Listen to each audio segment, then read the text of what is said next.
Hi, my name is Mohammed Hamza and I am one of the experts at AxeUSCE. I'm currently a chief resident at Mercy Catholic Medical Center and I finished my residency at Albany Medical Center. My med school was King Edward Medical University. So this meeting is about how to do the literature review because I want to train guys to do the literature search of different topics that when we give out the topics, I want them to start the literature review and basically how to do the literature review.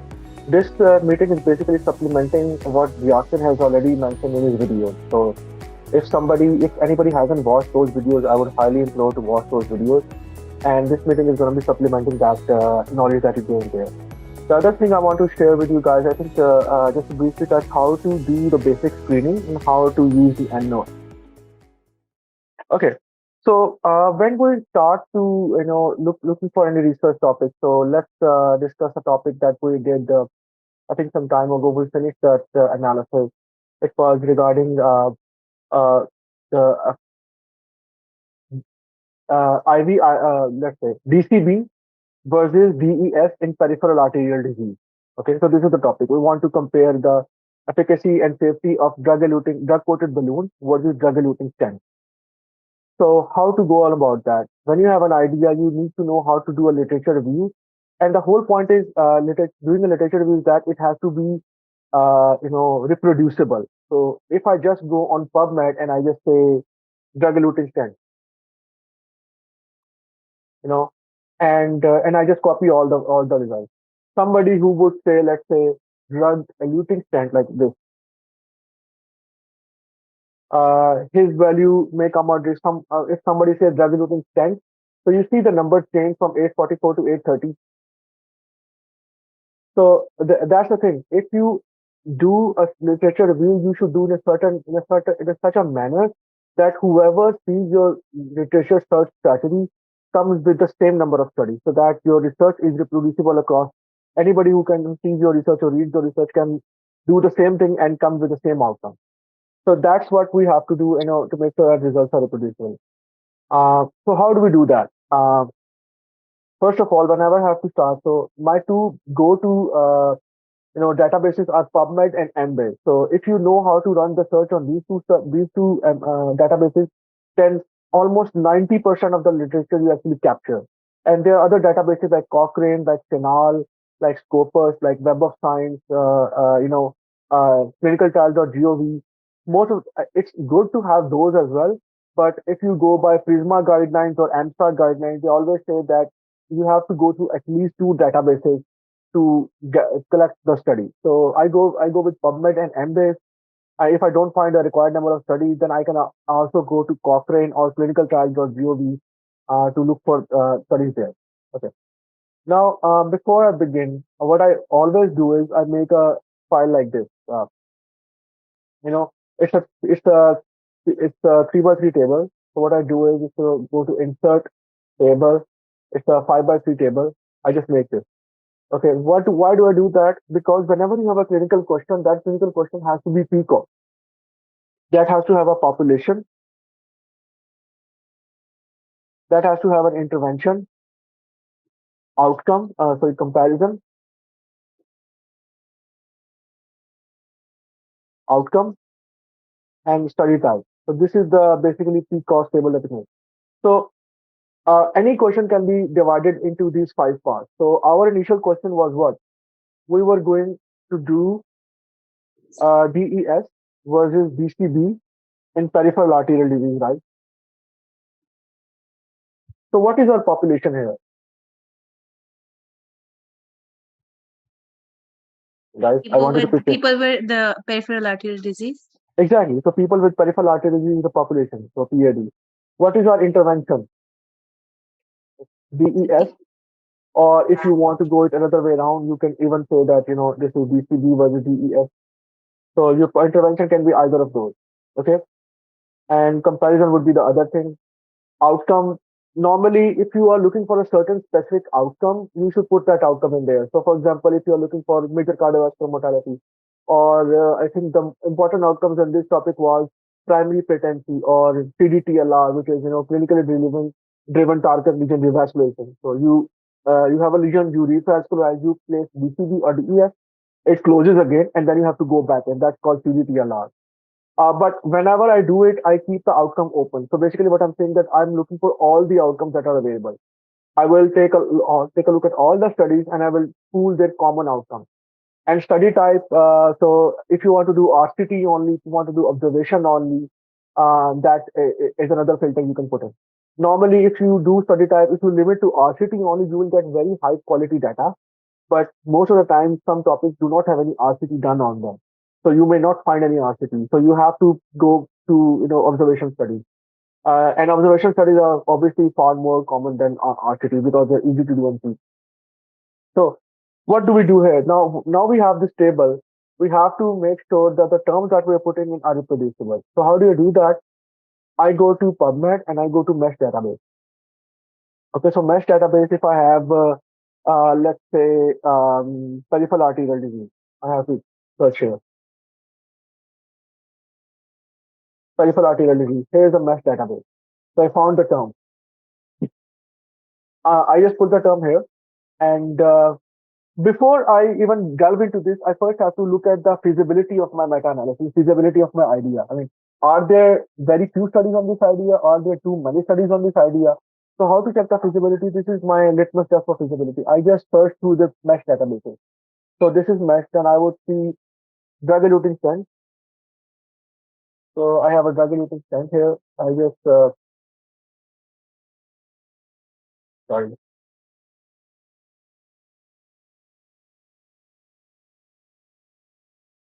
I just add to search builder, and I'm using it as an and. Uh, I'm using it as an and because I want people to have a peripheral artery disease and drug-eluting stent and comparison with drug-coated balloon.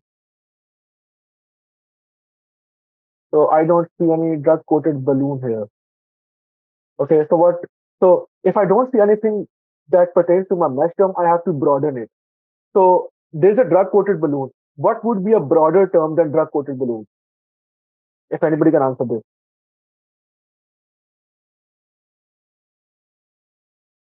So a broader term would be, so drug-coated balloon is basically you put a catheter in, there's a balloon, you pop the balloon open, and then you pull the balloon out. So that is balloon angioplasty. So I can just see angioplasty. Angioplasty would be a you know I think it's a broader term. I will see if there is peripheral angioplasty, if there is a peripheral angioplasty, if there is a link for peripheral angioplasty. There is none. So I am just stuck with angioplasty. Okay, and this is I don't want coronary angioplasty. I only want peripheral angioplasty because this is the thing we're doing. So it would include transluminal percutaneous, and it would include balloon, not coronary, not laser, balloon angioplasty. So balloon angioplasty, I add it with okay. So this is the first term. So I add it here. So I added all these three terms with an add, and I searched on PubMed, and I would see how many studies. So 187 studies. If I even cut them down, I may get 10, 20 studies, and that I think it's doable analysis. So it's a doable analysis. So now once I did the litmus test, and I'm going to go ahead. So my first term was what? Peripheral arterial disease, right? Exactly. Yeah.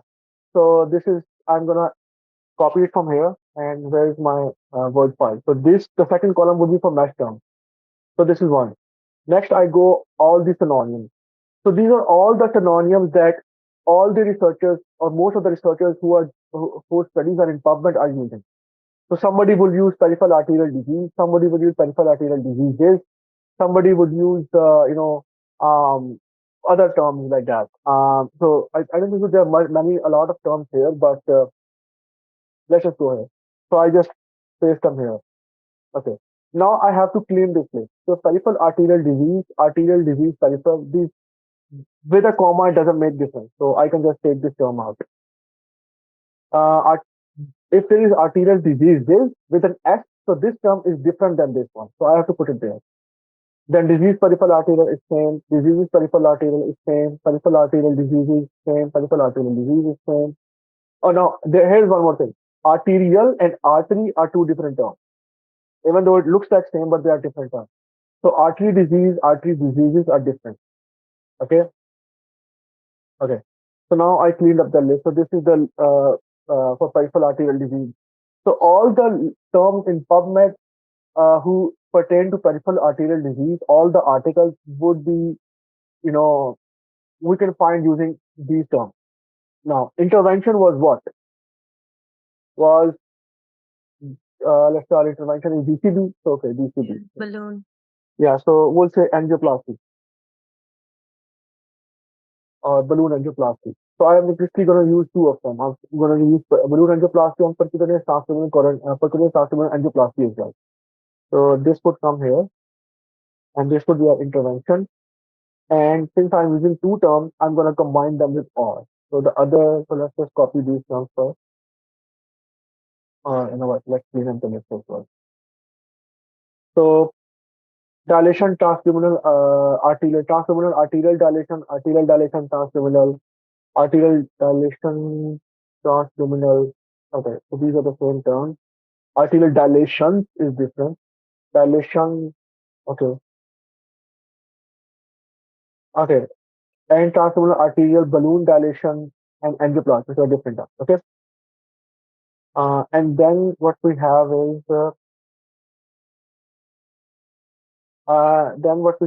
this balloon angioplasty. What was the other one? Percutaneous transluminal angioplasty, right? Yeah. Yes. So, so you see, it has so angioplasty is. I have to just copy here and let's go here and angioplasty combine with or and then let's go back. So transluminal angioplasty. I'm just going to copy this. So sometimes, for example, if there is a term like angioplasties or endoluminal repair, it can sometimes also mean as surgical repair. We are not looking for surgical. Right now, I would keep it broad to include as many terms, as many articles as we can, and then we can cut them down on screening. So endoluminal repairs, endoluminal repair is the same term, so we just take this out, and then take this out. For the kind of angioplasty, transluminal angioplasty. Okay, so these are the terms for our angioplasty. Now, what was the comparison? It was drug-eluting stent, right? Yes. Okay. So for drug-eluting stent, just add it to search builder, and here we got comparison and drug-eluting stent, and the same thing here. I know it just sounds a little tedious, but that's what you will have to do to make sure that you don't miss anything. Okay. So here, here's the thing: drug-eluting stent. You see this hyphen? So this is without hyphen. Hyphen means the term is different. They're just like S and S without S. Term is different. So this would include then drug-eluting stents. So this is plural. This would include. Actually, this is the same thing because drug-eluting stent. This one, the first one was also its stent. Okay, drug-eluting stent. So this is different. Actually, this is the same thing. Drug-eluting stent. So this is different. Drug-eluting stent, different. Stent drug-eluting same thing. Drug-coated is a different term, and the same Mm. thing here. Drug-coated stent because hyphen drug-coated stent. Okay, this is same thing. Drug-coated stent, and stent drug-coated as well. So now we are done with our basic table making of Uh, so this is my basic table. Now I have to plug this table into PubMed, and I will get the number of studies. So this is how I'm going to do it. Just put it here, and here is PubMed. So now I will go to PubMed again, and I will go to advanced. So here's the thing. Okay, so peripheral arterial disease, and I'm going to add it. So this is adding it here. So peripheral arterial diseases, I'm going to add, and I'm going to add this term with or.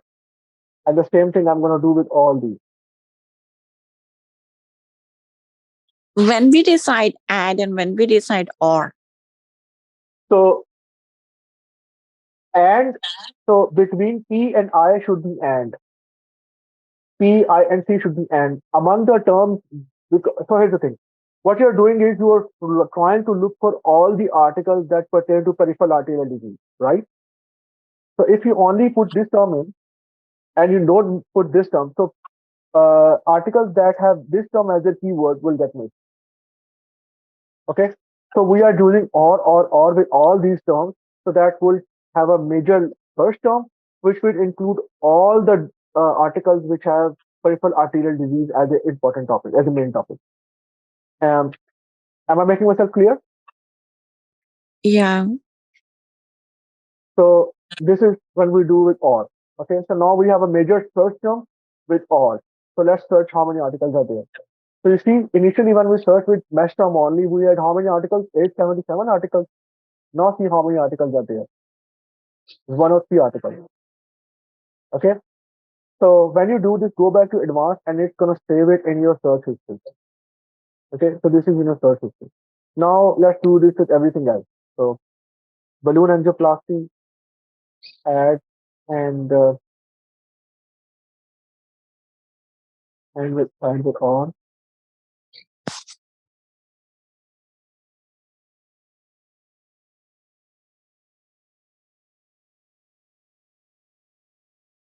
Actually, you know what? Balloon angioplasty and balloon angioplasty is the same thing. So actually, you can take it out. So we search with this and we have 60,000 studies. Let's go back. Now we have just simple angioplasty.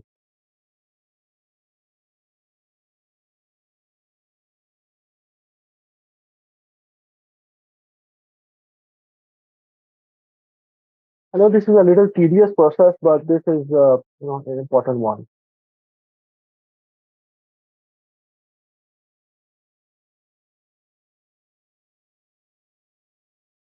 Okay, so we make a search term and we have 83 articles. Now, so we are combining these two terms by or, right? So here's what I'm going to do: add query. So this is added here and add with or. So this is the main term um, for my. So the number search number 4 is the main search item for my intervention article. You see, that's how I am. And now the same thing with comparison.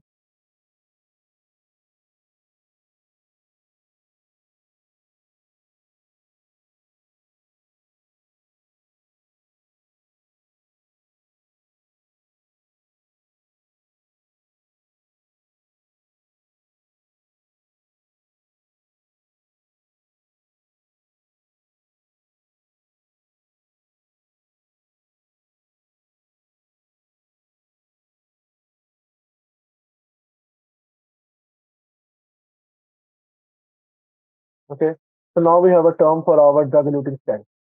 So all these terms are here. Now what we're gonna do? So now this was our population, add query with population, and this was our intervention, add with and this was our comparison, add with and. So basically what we're doing is all the search terms with the population, all the patient, all the articles which contain population of peripheral arterial disease and and patients who have coated balloons or sorry, just balloon angioplasty, whatever. It could be coated, it could be uncoated, and have drug-eluting stent. So this will be, so when we put in a search term, so you see we have 698 results. So now we have this 698 results and we have to screen through these 698 results to find our studies to actually pertain to our topic. Any questions so far?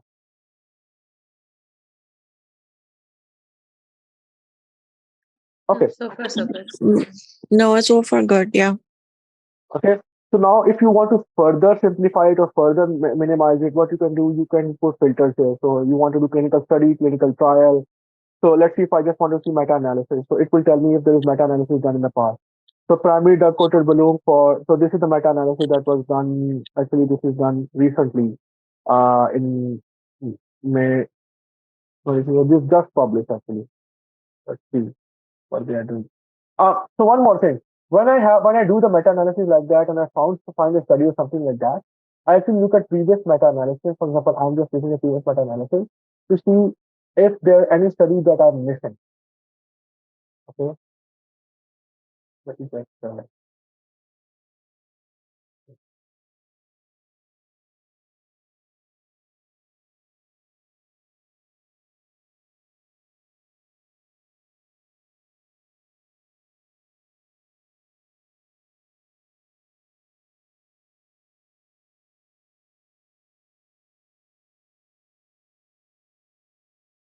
okay.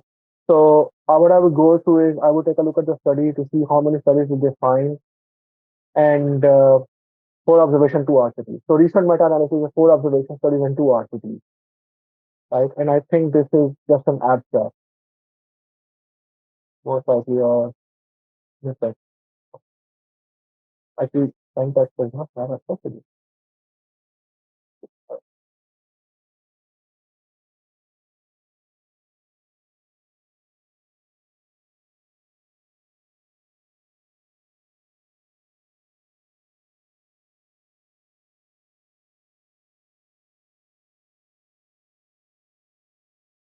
Yeah. So what I'm gonna do is I'm gonna take a look at the study. I'm gonna see if there is anything I am missed. So retrospective, dual centers, live PTS stuff. Um,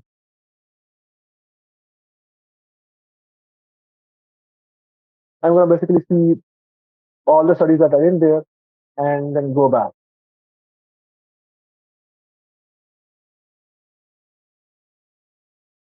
Okay. So you Now, just remember them, or how do you know that? Because so actually because I'd done this study, so I know the studies that were done. I know from my experience that I know what was going on there. But what I was saying is that when you do a study, when you do an analysis, you take a look at previous meta-analysis and make sure the studies that were, we'll come to that point later. I think I'm just really confusing right now. So this is what we had, and this is the meta-analysis that we find. Okay. So what we'll do after this is just send to collection. Actually, not to collection. This is send to citation manager. Send to citation manager and all results, create file, and it will create an EndNote file. Okay. So now I'm going to open up a new EndNote library, just a completely new library where I can just pull this in.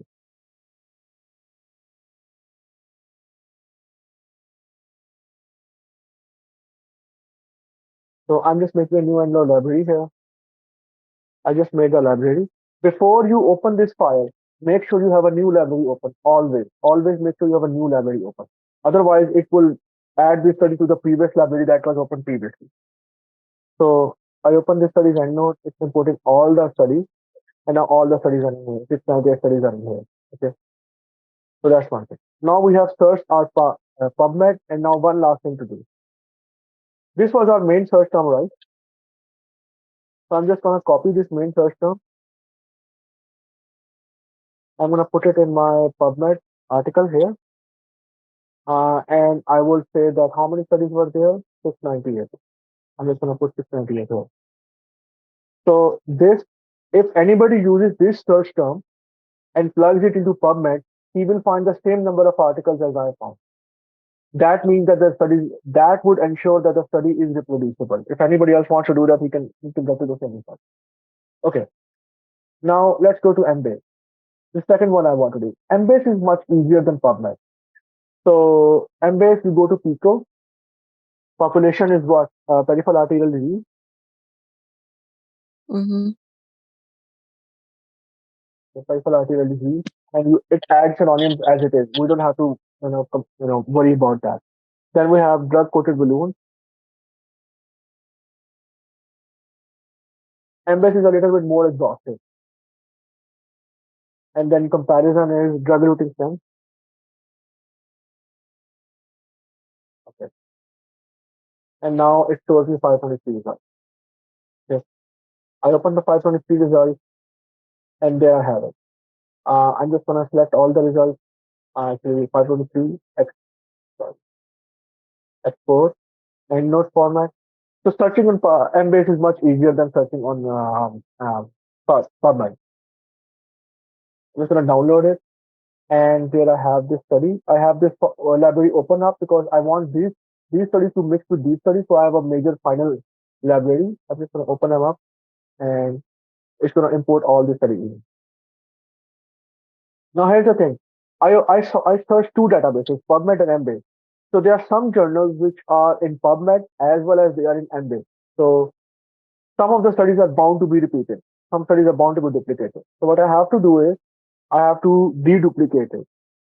I have to find the duplicates and remove them. How do I do that? You go to all references, the main library, find duplicates, and this dialog box will open up. I just cancel it, and this will give me all the duplicates. I just select one of them and just drag it here. So you see, I have 164 duplicates. Now in unfiled section, I have 1057 studies. So now I have to screen through these 1057 studies, and I will get a final number of articles that I need. Now, back to your question, Maria, that how do I know and how can we check whether these studies were done or not done? But even before that, so this was my Embase term, right? Just gonna copy it, put it in here, 523 articles, and this is my search strategy. Okay, so with this search strategy, I'm gonna mention it in my final paper as well, so that whoever looks at my paper knows what some search terms I use, what search strategy I made. Everybody clear on that? I just have a Yes. question. Do we use more than two databases or just these two?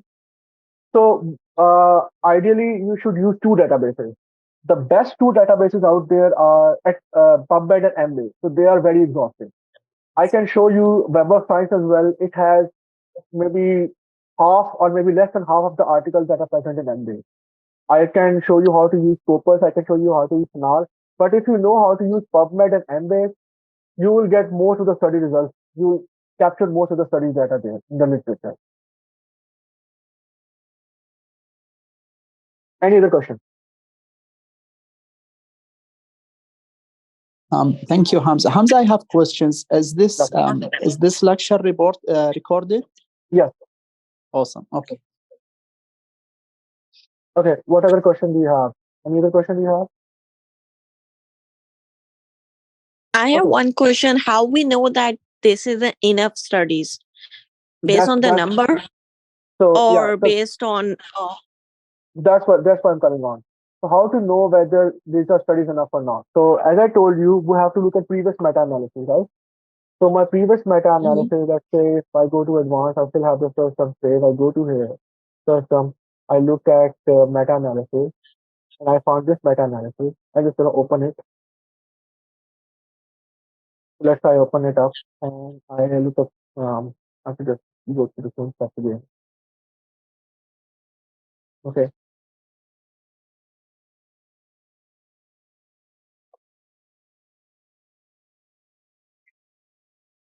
Okay. Let me open up this text. Okay. Now I have the previous meta-analysis that was done. Okay.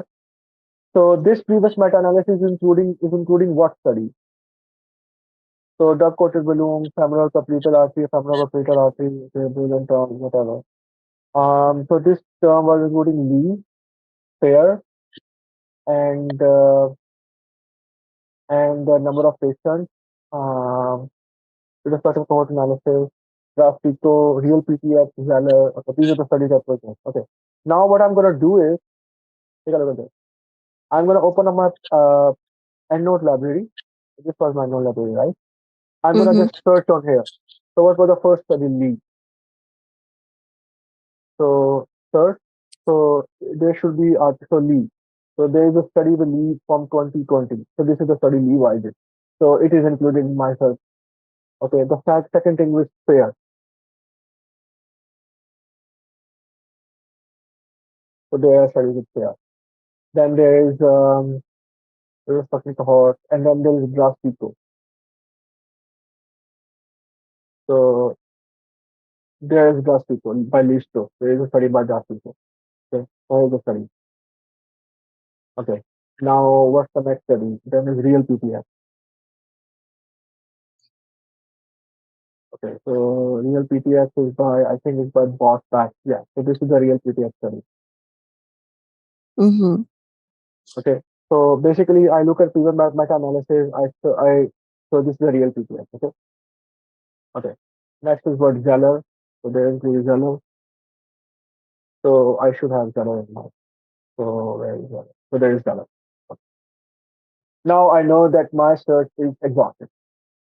I don't think there is anything in my search that they have not reported. I have one thing. If we open the previous meta analysis and if we can use, if we can copy those match terms, can we do that way or no? So here's the thing: you can do that, but here's the problem: do you trust the previous meta-analysis to be exhaustive? I know that from my experience, I have seen meta-analysis that have missed studies. I have Mm-hmm. seen meta-analysis that have reported wrong data. So Okay. you don't want to be that. You don't want to have copy from somebody else. I mean, you can do that. You can take a look at previous meta-analysis, see the number of studies that they're doing, and you can just copy their studies, and then you can run the search after their meta-analysis, and voila, you are done. You just have to collect that data from new studies. You can definitely do that.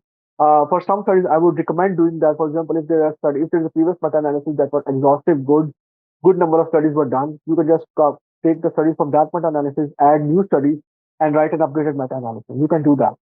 But for meta-analysis that has less number of studies, that is not done extensively, so I would say, just do your own search. And Okay. this search term, I just wanted to show you how to run the major search term. Um, and if you how to teaching you how to do that, so that if you want to do search, you can plug and play. You can take a look at previous meta-analysis, copy studies from there, and then do meta-analysis from after that. So how do you do meta-analysis from after that? So for example, this was our number of studies, right? 698. Yes.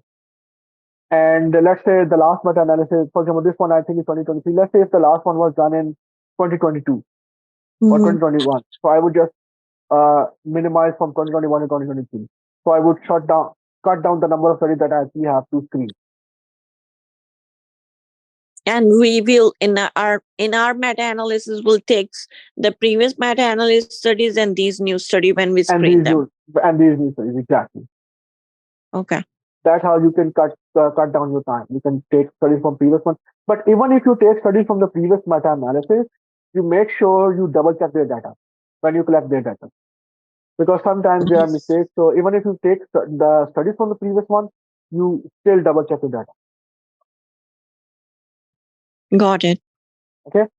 So now we have EndNote file prepared, and it's just very easy. So now I know that this is my EndNote file. What I have to do is I open up this file. I have this a title, this abstract here. I need to go through the title and abstract, and I have to just sort these studies out. So I just have to go one by one through each study, and I have to sort them out.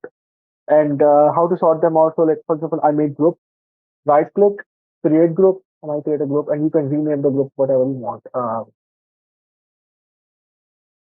Yeah. So let's say I have RCT. There's a group called RCT. Then I have create group this called observation study. Then I have a group called you know unrelated, which are absolutely not related to my topic. Then I have a group called maybe, which I have to go through the full text to find out whether they should be included or not. So these are my usual groups. So I would go here. So this is standing for peripheral artery disease, and evidence-based analysis. I have to go there. Clinical. Okay. I'm not sure what's about. I have to first look at it. But for example, this is a summit, discussion. So that I don't need it. I need data. I need studies data. Peripheral artery disease, technology assessment. I don't need that. So I can just put from, take it from there and put it there. Another thing I want to let you know that even if you have deduplicated, you use the function of duplicates, but still there are some studies that will be duplicated. For example, take a look at this study. So how do you know whether they are duplicate? They're first, why did the software not? How do they not duplicate? Their title is the same, their author list is the same, you know, and their journal is same. So their journal, American Journal of Cardiovascular Drugs and American Journal of Cardiovascular Drugs. So these are basically the same study. Their page number, everything would be same. Okay, so these everything would change. Why the software did not pick it up? Because the way the journal name was presented in different databases. PubMed would have presented American AMJ cardiovascular drugs, and Embase would have sorry, uh, sorry, yeah, and Embase would have said American Journal of Cardiovascular Drugs. So that's why the software did not pick them up. But since you have picked them up, you can just put it in duplicate and be done with it. And you work on the unfiled section. So when you file something, it gets removed from one file. For example, lithotripsy, I don't worry about lithotripsy, so I can just put it in unrelated. It's removed from here, 105C now, and that's how, what I do is I just screen through all the study batches and sort them out, and then, after that, I just start data collection. Now, once you have screened through the studies, and let's say you want to share it, so this is the important thing. Whenever you have made a library, for example, let me share. So whenever you make a library, so that this library is my EndNote library, right? I think we don't need this one. So let me just share this screen. Okay, so this is the screen I want to share. It creates a my EndNote library, and this is an enl file, .enl, and this is a .data folder. Whenever you make an EndNote library, there is always a .enl file and .data folder. Both of these need to be in the same place. Once you make a library, don't change the name of either of them, don't change their location, do not touch them in any way. Just open up the library. For example, this is the library, just open it up and you can start working on it. And when you close the library, it will save whatever you have last saved. So for example, I opened the library, this is the library, and take a look at this. I opened up the library and there is no save section, but when I closed it, it already saved it to 1053. But if you don't touch them, but how to share the library? I mean, you are working in groups, right? So you need to share the library. So in order to share the library, you need to make sure you share both an enl file and .data folder. There is no way to share a folder over an email. So what you do is you compress the library. So file, compress library, and then with file attachments, create all the files in the library and create. And this will open up a dialog box. You just name whatever you want to name it and save it wherever you want to save it. And it will create an enlx file. So this is an enlx. Now this is a shareable, portable file. You can share it with anybody through WhatsApp, through email, and what they will receive is the last ENL EndNote library that you worked on. Okay. Now, I think this was what I wanted to teach you guys. Do you guys have any questions? So in the future, I would ask you guys to run the search. I will obviously double check your search to make sure that you have done it correctly. And if there is any mistake, I will teach you I will teach you and guide you. But I think this is what I wanted to show you how to run the search. Any questions? Hi, Hamza. I have a question. So let's say we are doing a meta-analysis on some topic which does not have any latest meta-analysis or like pretty new topic. So in that case, how do you make sure that the search is enough or you have enough space? So in that way, so that's a very good question actually. So let me just go over. Okay, so let's say you've done a meta-analysis on a topic, and let me just say this. Let's say you do meta-analysis on. Let's say you want to do meta-analysis on topic. Let's say we take the same topic as our current topic. Our experimental topic here. Okay, this one.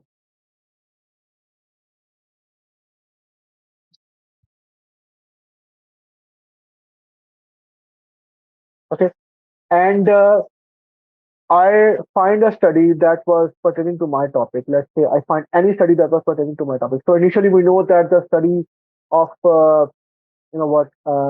the study of Drastico trial, right? Drastico. Drastico was a topic that was related to our study. Let's say animal control trial. Yeah, this one. So I would open it up, and what I will do is to make sure the studies that I screen and I include in my analysis, I go over their references. to see what studies have they included in their references. And I will go over the references of the included studies. So you do the search term, you make your library, you screen through your library, and let's say you have 5 or 7 studies. You go through the references of those 5 or 7 studies, and if there is any study that you missed, you will find among those references. Because whenever a new study is done, they actually refer back to the previous study that was done on the same topic, and they actually report their data and somewhere in the discussion as well. That this was a previous study done, it showed this thing. Ours is a different study, how it's different, and this is what we are showing. So they will reference to the previous study that was done on the same topic in some way or one way or the other. So even if there are, let's say, 5 previous studies, they reference 2 of them. You take those references and then you see the references of those references. And if you do this backward snowballing, you will find the number of studies. And if you do for, let's say, 4 or 5 of your studies, if you do it enough, you can be pretty sure that you've gone through all the literature. And sometimes it's difficult to go through all the literature. Sometimes when you do the meta-analysis, you may miss a couple of studies. And I understand that is a possibility that may happen. But as long as you are doing your thorough research, you are documenting what you searched for, and you are reporting it the way that I showed you on this Word file, this would mean that your results are reproducible. Okay, did I answer your question? Yeah. So basically, once you do the screening and amongst whatever studies that you collected, you just go through their references and then try to figure out if there is something that we missed. Yeah. Yeah, that makes sense. Thank you.